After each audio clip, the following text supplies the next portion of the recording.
creyente nunca, nunca puede perder su salvación. ¿Y cuál es la razón? Porque nuestra seguridad es un plan infalible y una obra poderosa del único Dios verdadero.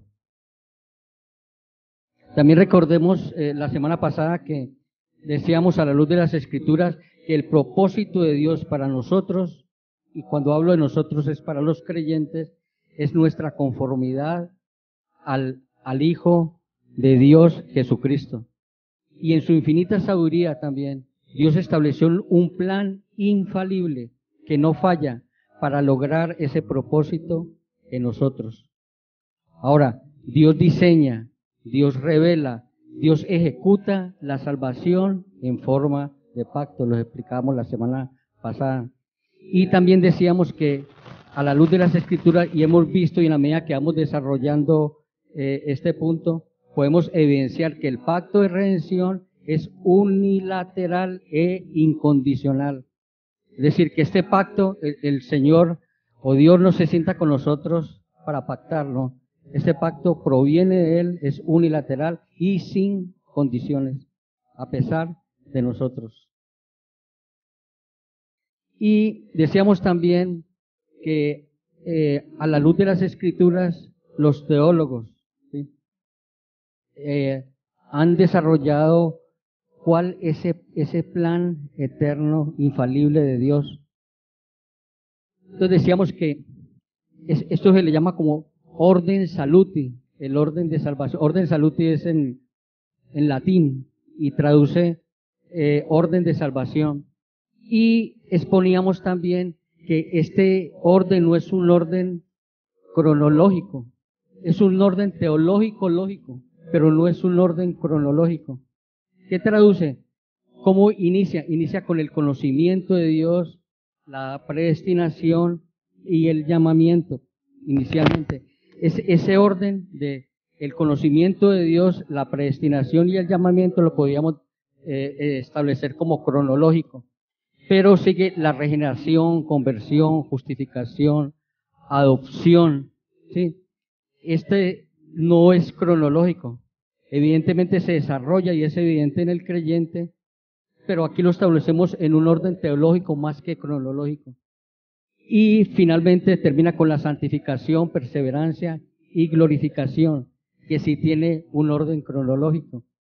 Entonces, ese es el orden, ¿sí?, de salvación que establece las Escrituras para determinar si realmente nosotros, ¿sí?, somos o no creyentes.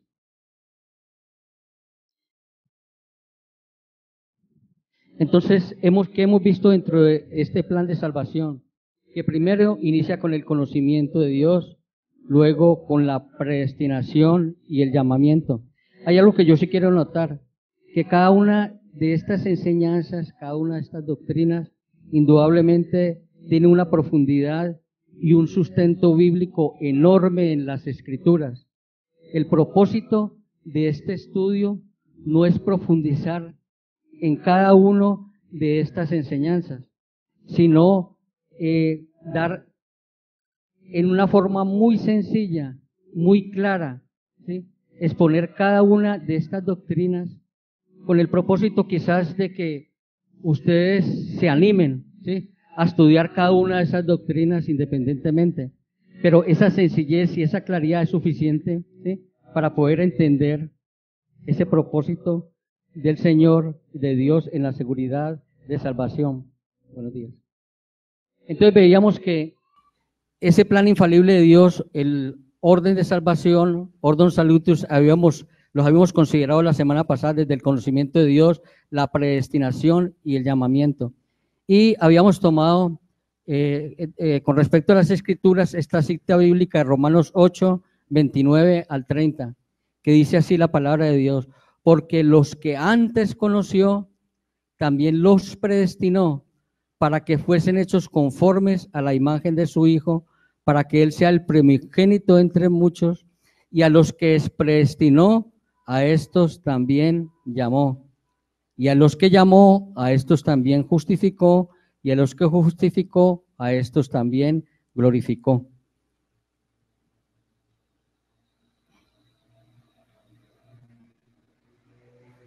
Entonces, desarrollamos los dos primeros puntos la semana pasada.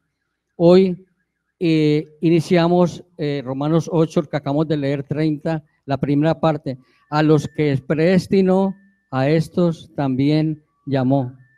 Entonces, hemos visto que desde antes de la fundación del mundo, ¿sí? Desde antes de la fundación del mundo, Dios decidió amar a un pueblo. Eso quiere decir los que antes conoció. Dios determinó amar a un pueblo. En el presente, Dios amó a un pueblo y nos escogió para salvación. Nos predestinó para que seamos conformados a la imagen de nuestro Señor Jesucristo. Y además de habernos predestinado, Él dice que nos llama. ¿Cómo es ese llamamiento? Entonces, aunque Dios hizo todo esto antes de la fundación del mundo, en el presente Él llama al hombre personalmente para que participe de este plan de salvación. Y que lo que hemos nuevamente aquí, hemos insistido también en las exposiciones anteriores, nuevamente vemos que en este punto principalmente es una iniciativa de Dios. Este plan de salvación es iniciativa de Dios. No es algo que el hombre participa absolutamente nada, el hombre simplemente es beneficiario de un plan eterno, de un pacto de redención. Entonces, los que Él ha determinado salvar, les extiende en consecuencia un llamado. Y podemos considerar a la luz de las Escrituras que hay dos llamados, un llamado externo y un llamado interno.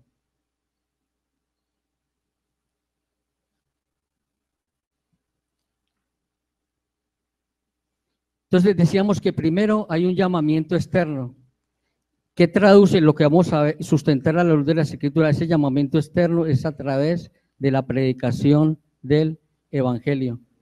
Y es este medio por el cual Dios ha determinado hacer llegar su salvación a los confines de la tierra. Y ese llamamiento externo es un llamamiento universal, conforme a las Escrituras. Así lo sustenta las Escrituras en Marcos 16, del 15 al 16. Donde el Señor Jesucristo manda a sus discípulos y les dice, y les dijo, id por todo el mundo y predicar el Evangelio a toda criatura. El que creyere fuere bautizado y fuere bautizado será salvo, mas el que no creyere será condenado. ¿Qué podemos evidenciar? ¿Sí?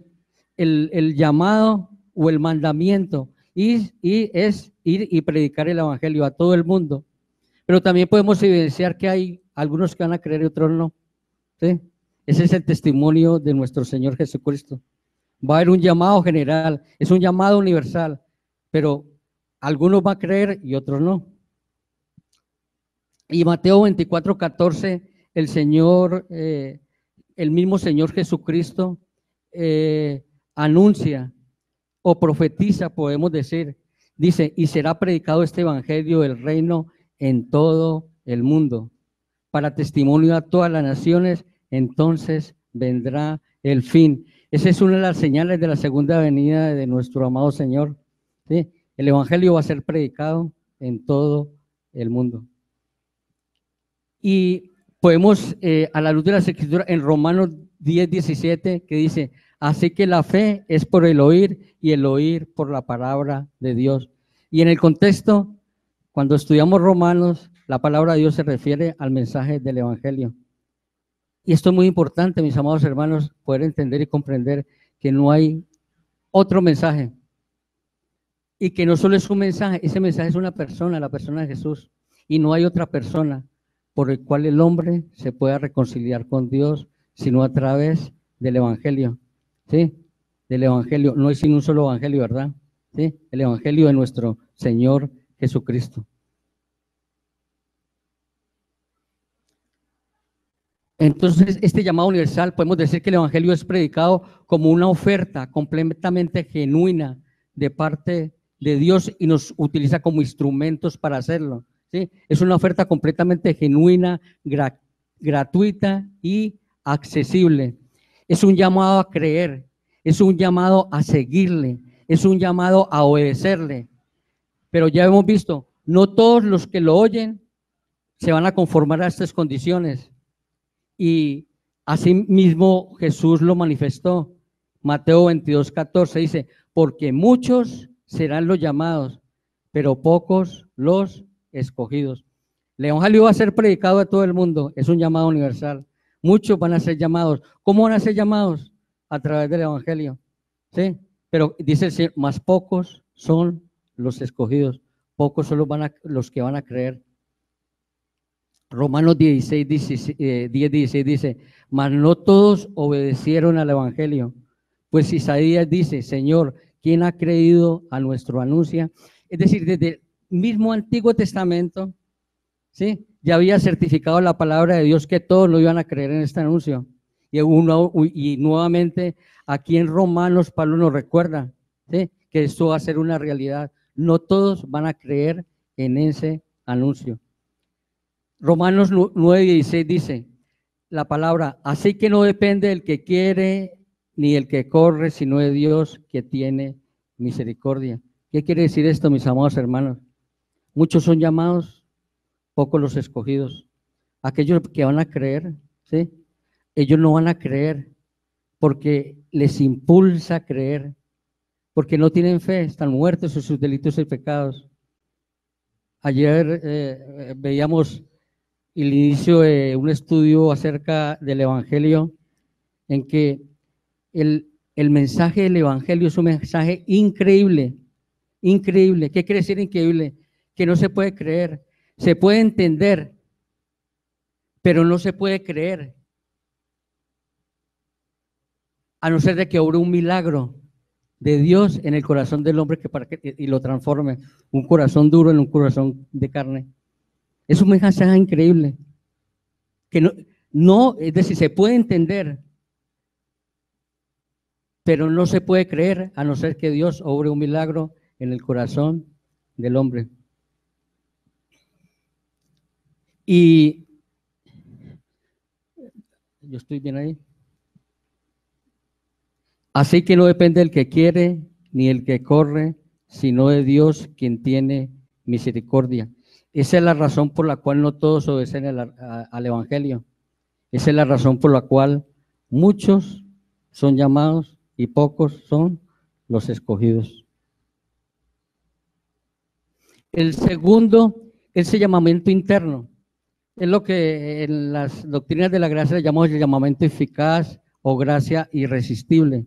Cuando Dios transforma nuestro corazón, un corazón de piedra en un corazón de carne, lo hace sensible a su voz y a su palabra, y el hombre no se puede resistir. Voluntariamente se somete a la voluntad de Dios. ¿Sí?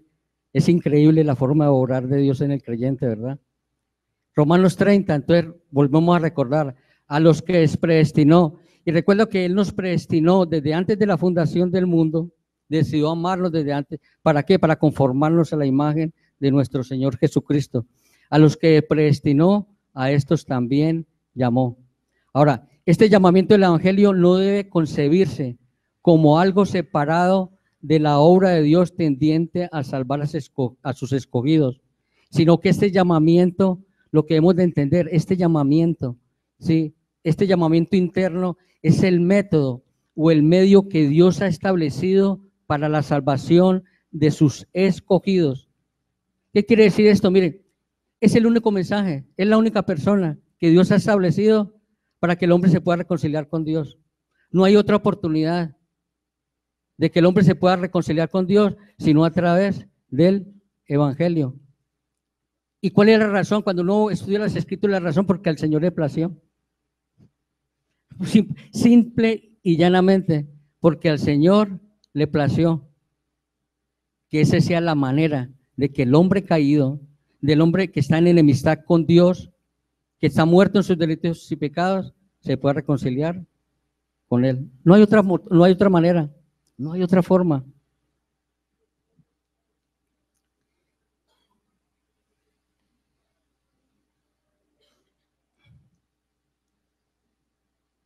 Ahora, contradice el llamamiento del Evangelio de la elección de ninguna manera, más bien es uno de los medios, nuevamente, utilizados por Dios, ¿para qué? Para aplicar salvación a aquellos que Él decidió amar, a aquellos que Él predestinó. Ahora surge una pregunta: ¿a quién le llama Dios para que participe de su gran plan de salvación? ¿Y qué nos dice las Escrituras en Marcos 2, versículos 16 y 17? Y los escribas y los fariseos, viéndolo comer con los publicanos y con los pecadores, dijeron a los discípulos: ¿qué es esto?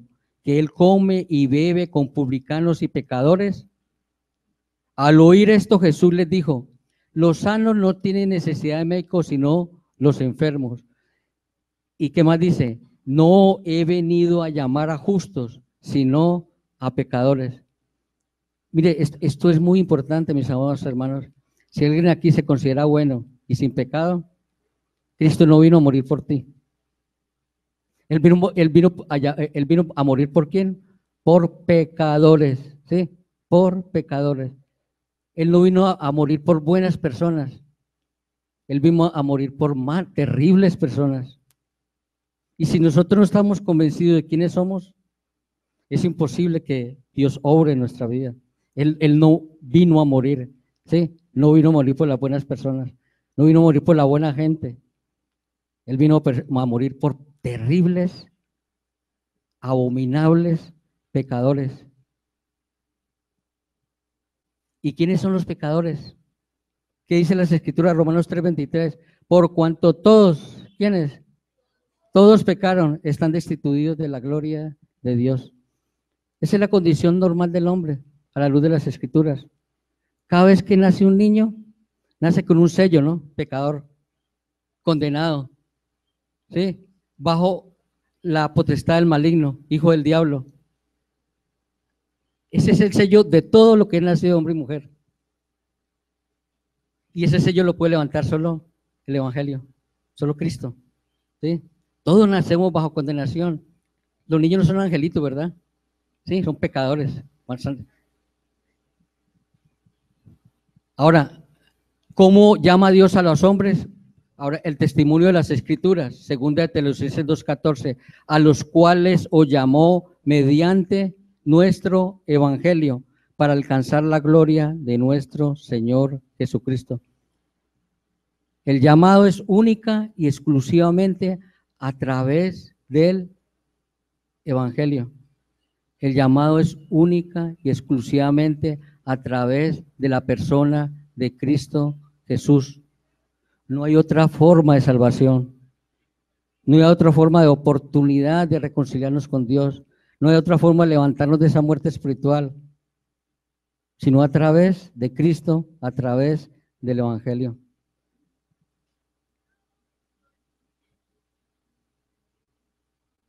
Ahora recordemos, no vamos a hacer una exposición del Evangelio, pero sí al menos recordar qué dice las Escrituras acerca del Evangelio. En 2 Corintios 15, del 1 al 4, ahí podemos encontrar una definición precisa y clara, ¿sí?, con respecto al Evangelio. Les dice la palabra: además os declaro, hermanos, el Evangelio que os he predicado.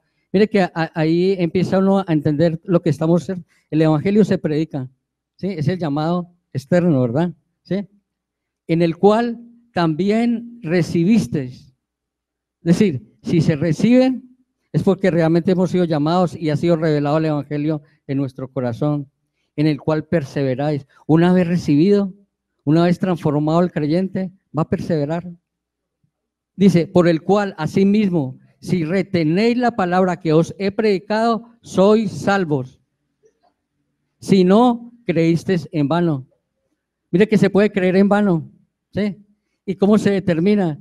¿Sí? En la medida en que estamos perseverando o no. Se puede creer en vano. Porque primeramente os he enseñado lo que así mismo recibí, que Cristo murió por nosotros, por nuestros pecados, conforme a las Escrituras, que fue sepultado y que resucitó al tercer día, conforme a las Escrituras. El Evangelio, mis amados hermanos, está centrado en Cristo, ¿sí? Y debe ser predicado no conforme a lo que a mí me parece, conforme a mi opinión, sino conforme a lo establecido en las Escrituras.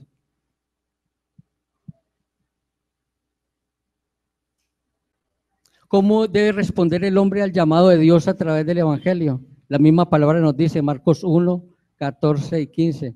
Después que Juan fue encarcelado, Jesús vino a Galilea predicando el Evangelio del reino de Dios, diciendo, el tiempo se ha cumplido, el reino de Dios se ha acercado, arrepentidos y creed en el Evangelio. Arrepentidos es con arrepentimiento y fe. Es la evidencia, ¿sí?, de que realmente ese llamado, ¿sí?, ha sido irresistible en el creyente. La manifestación de la fe y el arrepentimiento. Recordemos que la fe y el arrepentimiento son dones dados por Dios al creyente. Eso no surge espontáneamente en el hombre natural. El hombre natural no tiene la capacidad de arrepentirse, ni puede creer por sí mismo. Es necesario que sea implantado, ¿sí?, en el corazón del hombre. Al escuchar el mensaje, el hombre tiene que decidir obedecer o desobedecer. El hombre es responsable de eso. Hay un llamado y el hombre tiene que decidir obedecer o desobedecer. Pero mire, hay una aclaración. Los que obedecen por medio del arrepentimiento y la fe, o sea, creer en el Evangelio, son aquellos que han sido amados y escogidos por Dios, y los que Dios ha predestinado, ¿sí?, para ser conformados a la imagen de nuestro Señor Jesucristo. Esa respuesta, ¿sí?, es la evidencia de que realmente el Señor decidió amarnos a nosotros, ¿sí? No es, obviamente, el hombre es responsable de sus actos, pero Dios también es soberano en este proceso de salvación. Entonces, resumiendo, el llamamiento eficaz depende de la libre y especial gracia de Dios. Es un regalo gratuito, es incondicional. Dios decide amar, Dios decide transformar el corazón del hombre a pesar de lo que es el hombre, a pesar de nosotros. Él decide amarnos. Dice, y de ninguna manera de alguna cosa prevista por el hombre, el cual es enteramente pasivo, hasta que siendo vivificado y renovado por el Espíritu Santo, adquiere la capacidad de responder a este llamamiento y de recibir la gracia ofrecida y transmitida por el Señor. Y esto sucede en el mismo poder que obró para resucitar a Jesucristo de los muertos. Es ese mismo poder que obra en el corazón del hombre para transformarlo en un corazón de piedra, en un corazón de carne.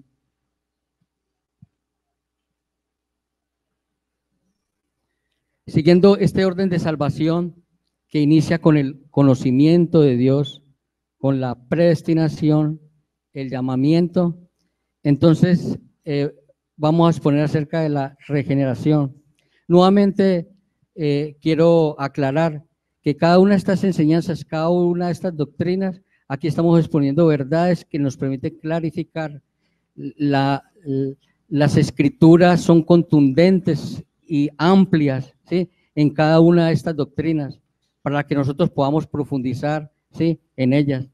Pero aquí damos ciertas que realmente nos da claridad acerca del tema. No vamos a profundizar, pero esta claridad yo creo que va a ser suficiente para poder entender y comprender este plan infalible de Dios. ¿Y qué es la regeneración? Eso implica que somos engendrados y nacidos de Dios, ¿sí? Mire, que esto nuevamente aplica en el sentido de que el hombre no interviene absolutamente para nada, ¿sí? Somos engendrados, usted entiende que es engendrado, y nacidos de Dios, no nacidos por nosotros mismos, por nuestra propia voluntad, engendrados por Dios y nacidos por Dios. Eso traduce la regeneración. Somos engendrados y nacidos y renacidos por Dios en el Espíritu Santo, quien nos renueva y transforma, produciendo así un cambio en nosotros. Y la regeneración es un hecho único y una vez para siempre. No es un proceso, ¿sí? Es algo evidente, único, que se produce en la vida del creyente. Es una obra creadora del Dios soberano. en el cual el ser humano permanece completamente pasivo. Juan 1, 12 al 13 dice: mas a todos los que recibieron, a los que creen en su nombre, les dio la potestad de ser hechos hijos de Dios, los cuales no son engendrados de sangre, ni de voluntad de carne, ni de voluntad de Dios. Los cuales, mas a todos los que recibieron, a los que creen en su nombre, les dio la potestad de ser hechos hijos de Dios, los cuales no son engendrados de sangre, ni de voluntad de carne, ni de voluntad de varón, sino de Dios. Entonces, mis amados hermanos, el nuevo nacimiento no es de sangre, como que si heredásemos algo, ¿sí? Eso no es una herencia. Dice, no es de voluntad de carne, como si nosotros pudiésemos obtenerlo por medios carnales, como nuestras emociones, como nuestros deseos y por medio de nuestros esfuerzos. Mis amados, nosotros no somos salvos porque temblamos y lloramos, sino por una decisión eterna del único Dios verdadero. Tampoco viene a través de nuestra voluntad. Nosotros no podemos conseguir el privilegio de ser hechos hijos de Dios por nuestros propios recursos. Es una incapacidad total del hombre para hacerlo. Dios lo hace todo. La única manera es por la soberana y misericordiosa obra de Dios. O sea, es por gracia. Es un regalo inmerecido. Recuerda a los fariseos: Señor, ¿qué tengo que hacer para ser salvo? Sí, el Señor ya lo hizo todo. Esa es la gran preocupación de los religiosos de la época de Jesús. ¿Qué tengo que hacer para ser salvo? Y Dios lo hizo todo a través, es una obra impactante, a través de su Hijo Cristo Jesús, a quien colocó en la cruz del Calvario y lo sacrificó para que nosotros pudiésemos tener esa oportunidad de reconciliarnos con Dios. Nosotros somos beneficiarios de esa obra redentora, ¿sí? Y ese plan redentor de nuestro amado Dios. Juan 3:3 dice la palabra: respondió Jesús y le dijo: de cierto te digo, que el que no naciere de nuevo no puede ver el reino de Dios. Es necesario nacer de nuevo. Y este nacimiento se refiere a un nacimiento espiritual, no es un nacimiento carnal, ¿sí? Si no nacemos de nuevo, ¿por qué es necesario nacer de nuevo? Porque las escrituras dicen que el hombre natural nace muerto espiritualmente, muertos en sus delitos y pecados. ¿Y que es un muerto? Es alguien que hiede. Es necesario nacer de nuevo. Es necesario nacer de nuevo. Y ese nacimiento es un nacimiento espiritual. Nuestra relación con Dios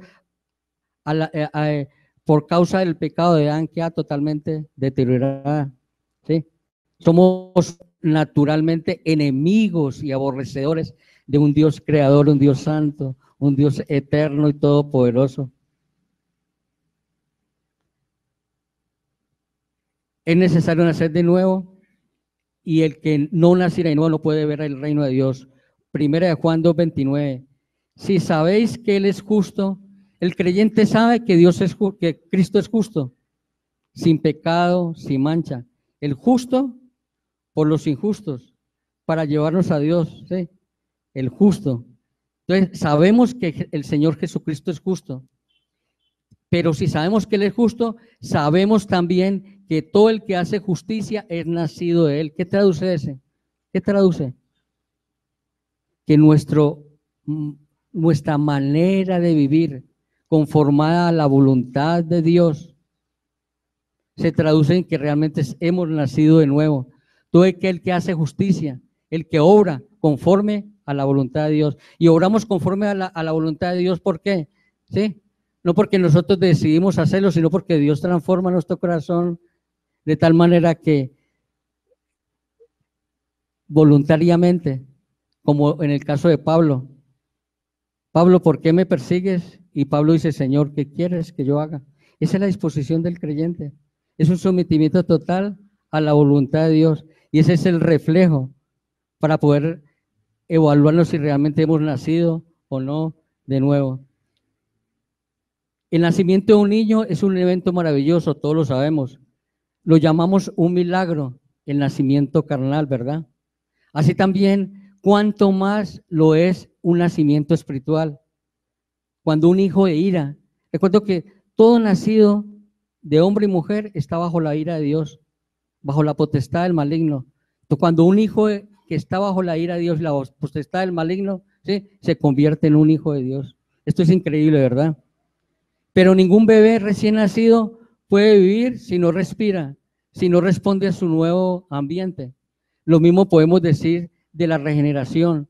Una vez que la nueva vida ha sido implantada por Dios, la nueva criatura empieza a dar fruto. Hay un cambio que se refleja en la vida del creyente.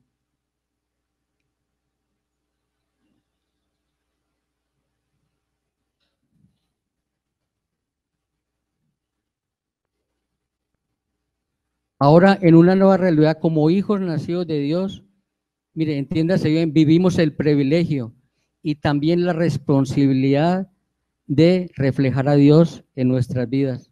Es un privilegio y una responsabilidad. Nuestro Padre, con nuestras acciones, como lo indica Juan, al ser hijo de Dios, vamos a reflejar lo que Dios es. ¿Qué dice primera de Juan 4:7? Amados, amémonos unos a otros, porque el amor es de Dios. Todo aquel que ama es nacido de Dios y conoce a Dios. Si tú dices que eres nacido de nuevo y aborreces a tu hermano, eres un mentiroso y la verdad no está en ti. Y ese amor no es el amor como lo conocemos en el mundo, ¿verdad? El amor que el Señor implanta en nuestro corazón es un amor ágape, que podamos amar a nuestro hermano incondicionalmente, a pesar de lo que Él es, ¿sí? A pesar de lo que es Él. Es la manera como Dios nos ama a nosotros. Él nos ama a pesar de lo terrible y lo horrible que somos nosotros. Y ese es el amor que implanta y ese amor se va desarrollando en la vida del creyente. Eso no es que nacemos de nuevo y empezamos a experimentarlo, no, eso es un proceso, se va desarrollando en la medida que vamos entendiendo y teniendo conocimiento de quién es nuestro amado Señor, en la medida que permanecemos en la vida, en la medida que tenemos, en la medida en que el Señor, eso se requiere que tiempo y conocimiento, y un conocimiento revelado, no intelectual. Como dice primera de Juan 4, ya lo leímos. ¿Cuáles son las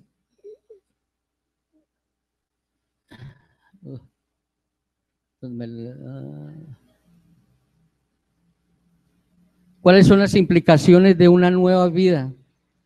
De acuerdo a la palabra de Dios, Efesios 2:10, que nos indica, porque somos hechura suya, o sea, creados de nuevo, ¿sí? Creados en Cristo Jesús. ¿Para qué? Para buenas obras, las cuales Dios preparó de antemano para que anduviésemos en ella, ¿sí? Creados para buenas obras, ¿sí?, las cuales Dios preparó de antemano para que anduviésemos en ella. ¿Qué más nos dice la palabra en 2 Corintios 5:17? De modo que si alguno está en Cristo, nueva criatura es. Las cosas viejas pasaron, he aquí, son hechas nuevas. ¿Sí? Evidentemente se va a producir un cambio que se refleja en la vida del creyente. Y posteriormente vamos a hacer una exposición acerca de lo que implica ser nueva criatura a la luz de las Escrituras. Primera de Juan 3, del 1 al 2 dice, mirad cuál amor nos ha dado el Padre para que seamos llamados hijos de Dios. Aquí yo vuelvo y lo repito y no me canso. Cómo Dios muestra su amor para con nosotros. Con sentimientos, emociones, porque me da caso, carro, casa y beca. Cómo Dios manifiesta su amor para con nosotros, los creyentes, en que aún siendo pecadores, Él, Cristo, murió por nosotros en la cruz. ¿Sí? ¿Cómo sé que Dios me está amando? Porque Él se hizo hombre y murió por mí. Esto es increíble, ¿verdad? Esto es increíble, mis amados hermanos. Esa es la manera que Dios muestra su amor para conmigo. En la cruz. En la cruz. Mira cuál amor nos ha dado el Padre.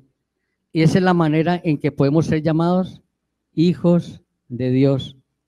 Por esto el mundo no nos conoce porque no le conoció a Él. Amados, dice, ahora somos hijos de Dios y aún no se ha manifestado lo que hemos de ser, pero sabemos que cuando Él se manifieste, seremos semejantes a Él porque le veremos tal como Él es.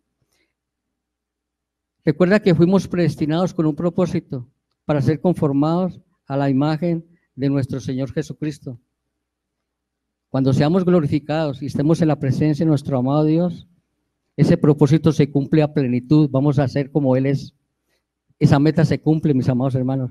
Mientras estemos en este caminar, el Señor nos va tratando, nos va formando, ¿sí? Y nos va conformando. Pero algún día vamos a ser como Él. Increíble, ¿verdad?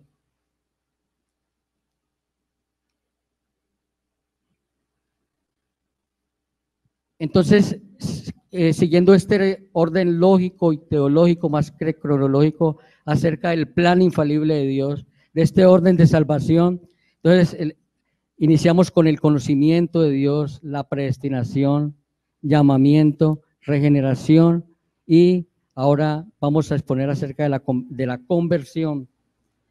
En Hechos 3:19 dice así la palabra de Dios: por tanto, arrepentidos y convertidos, para que sean borrados nuestros pecados, de modo que de la presencia del Señor vengan tiempos de refrigerio. La regeneración decíamos que sea una vez y para siempre, pero la conversión es ¿qué? Es un proceso, ¿verdad? Es un proceso en donde el Señor implanta fe y arrepentimiento en un corazón donde no lo había. Eso es un regalo de Dios para el creyente. Y sabemos que la fe se va desarrollando. Los apóstoles decían, Señor, aumentanos la fe. Y el mismo Señor Jesucristo dice, si tenéis fe es como un grano de mostaza, ¿verdad? ¿Qué quiere decir esto? Que en fe vamos creciendo. La fe de alguien que nace de nuevo hoy no es la misma fe de un creyente que lleva 20 años, de un creyente estoy hablando, en la vida cristiana, ¿verdad? ¿Por qué? Porque la fe va aumentando en la medida que tenemos más conocimiento del Señor, de quién es Él, su carácter, sus atributos, sus mandamientos, sus propósitos. Podemos confiar en la medida que todo esto se va reflejando y va siendo revelado en nuestro corazón, más vamos a tener confianza.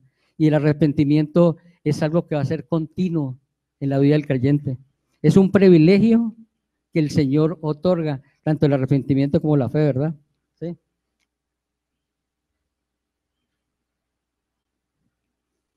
¿Qué significa entonces la conversión? Significa un cambio de vida. Entonces decíamos, expresado ¿por qué? Por la fe y el arrepentimiento. No es posible ese cambio sobrenatural a no ser de que sea implantada la fe y el arrepentimiento en el corazón del hombre. Y eso es a través del llamado del Evangelio, a través del Evangelio.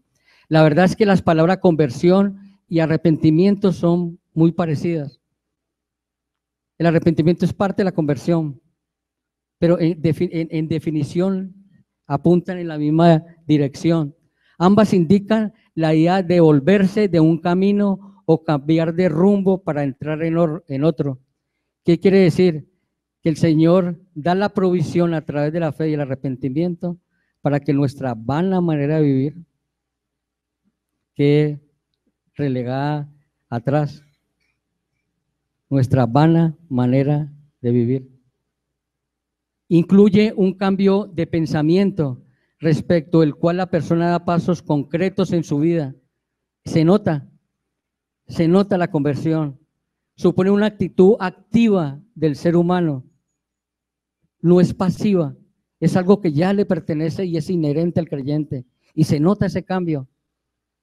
Entonces, en este paso la persona es activa en el sentido de que responde a la obra de Dios. Como Dios ha estado actuando activamente sobre la persona hasta ahora, ahora es la persona quien demuestra los efectos de la obra divina. Aquí dice, claro, Dios concede y actúa activamente para el arrepentimiento. Entonces, la conversión no es una obra del hombre, es una obra de Dios, pero nos pertenece, ¿sí? Y estamos implicados, ¿sí?, en reflejar lo que Dios está obrando en nuestras vidas.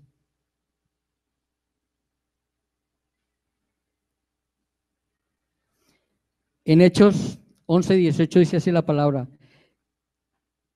entonces, oídas estas cosas, callaron y glorificaron a Dios, diciendo: de manera que también a los gentiles le ha dado Dios arrepentimiento para vida.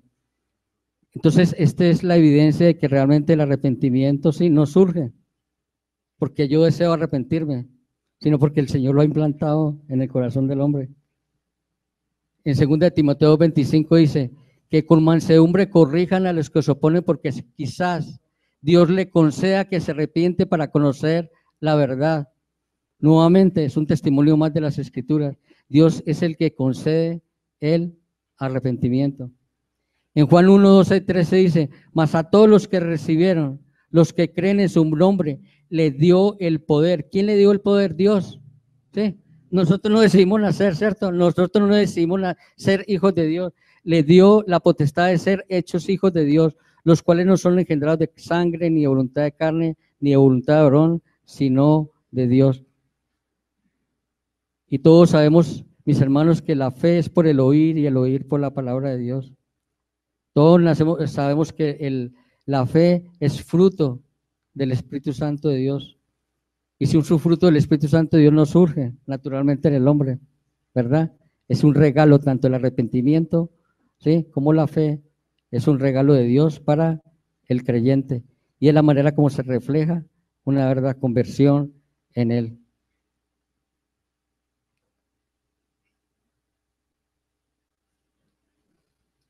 Como vimos en la parte del llamamiento externo, el Evangelio es el medio y es el único medio a través del cual Dios hace llegar salvación a su pueblo. Es el único medio por el cual Dios reconcilia al hombre con él. Es el único medio a través del cual Dios nos resucita de ser muertos espiritualmente para darnos vida eterna. La predicación del Evangelio, acompañada de la obra y el poder del Espíritu Santo, trae salvación, trae conversión. ¿Qué dice 1 Tesalonicenses 1, del 8 al 9? Porque partiendo de vosotros haya sido divulgada la palabra del Señor, no solo en Macedonia y Acaya, sino también en todo lugar vuestra fe en Dios se ha extendido. De modo que todos nosotros no tenemos necesidad de hablar nada, porque ellos mismos cuentan de nosotros la manera en que nos recibisteis y cómo os convertisteis de los ídolos a Dios para servir al Dios vivo y verdadero. Esa es la conversión, mis amados hermanos, una fe implantada por el Señor y a través de esa fe como medio para ser llamados hijos de Dios.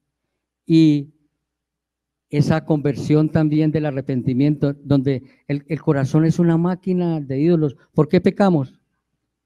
¿Cuál es la razón por la cual pecamos? Porque hay ídolos en nuestro corazón. Detrás de cada pecado, ¿sí?, hay un ídolo. Y el corazón del hombre es una máquina de producir ídolos. ¿Y qué es lo que hace el Señor? A través del arrepentimiento, ir tumbando todos esos ídolos en nuestra vida, ¿verdad? ¿Sí?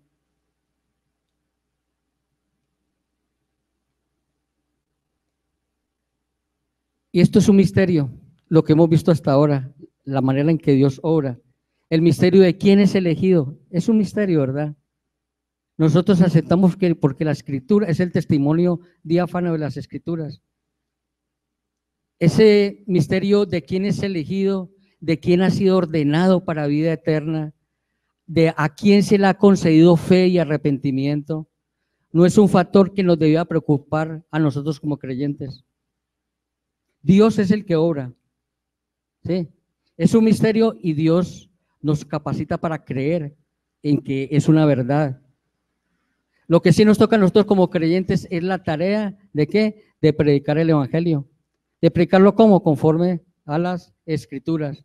Lo demás le corresponde a Dios y podemos estar y descansar y estar seguros de que Él va a llevar a cabo su propósito.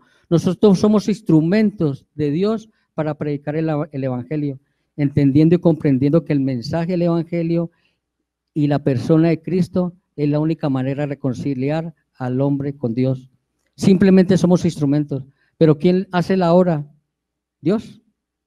Nosotros no podemos transformar corazones, no tenemos ese poder, pero es un privilegio ser portador de ese mensaje, ser instrumento de Dios a pesar de nosotros. Eso es increíble. Yo no lo he podido entender. A pesar de mí, el Señor me ha permitido ser instrumento para predicar el Evangelio de nuestro Señor Jesucristo. Señor, pero yo no soy digno, pero a pesar de mi indignidad, Él ha permitido que pueda ser instrumento para transformar corazones a través de este mensaje del Evangelio. Cuando nosotros predicamos, los resultados se los dejamos. Y esto es muy importante.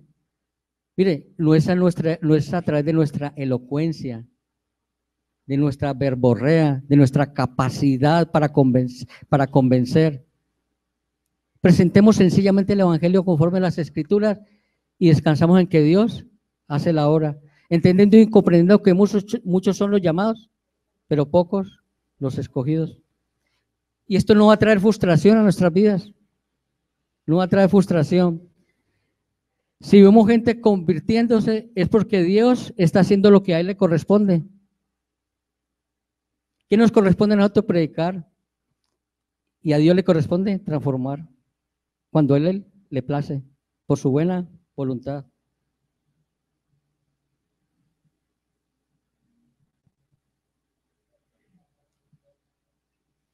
En este orden cronológico hemos desarrollado el conocimiento de Dios, la predestinación, llamamiento, regeneración, conversión. Y a partir de la próxima semana vamos a exponer acerca de la justificación, santificación y glorificación y permanencia, ¿no? Entonces, mis amados hermanos, hasta hoy aquí llegamos en la exposición y espero que el Señor les haya edificado. Si hay alguna pregunta, alguna observación, alguna inquietud, con mucho gusto.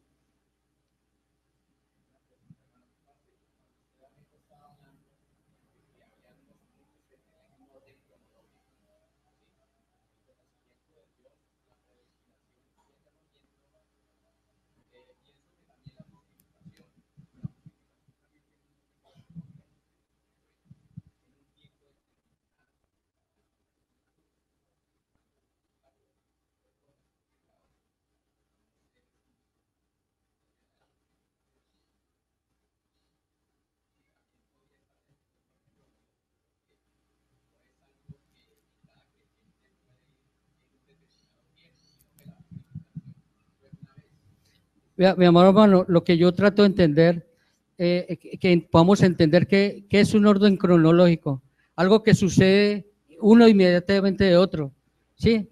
Hasta ahí estamos bien, ¿cierto? Entonces, con toda certidumbre, con toda certeza, ¿sí? ¿Cómo ese plan de Dios, cómo inicia? ¿Sí? Inicia por el conocimiento, Dios decide amar a unos, ¿sí? Luego dice que a través de la predestinación, Dios decide, ¿sí?, predestinar a algunos con un propósito de ser conformados, ¿sí?, a la imagen de nuestro Señor Jesucristo. Ahí es razonablemente lógico. Sigue el llamamiento, ¿sí? Es la manera como Dios obra para llamarnos a nosotros. Ahora, lo que podemos entender, mire, la conversión, la regeneración, la conversión, la adopción y la justificación, ¿sí? Teológicamente le podemos dar un orden, pero cronológicamente no, porque sabemos el Señor nos justifica. La regeneración es una vez para siempre.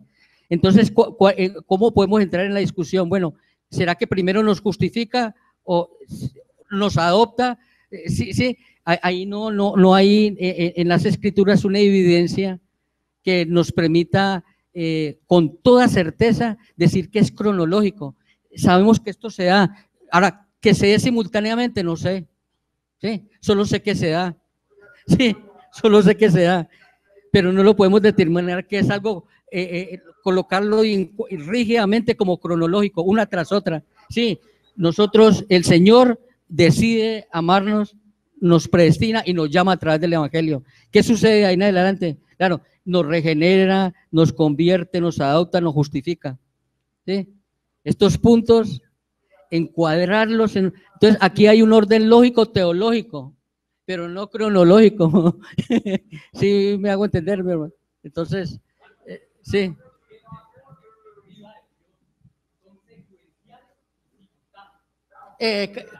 Amén. Amén. Listo.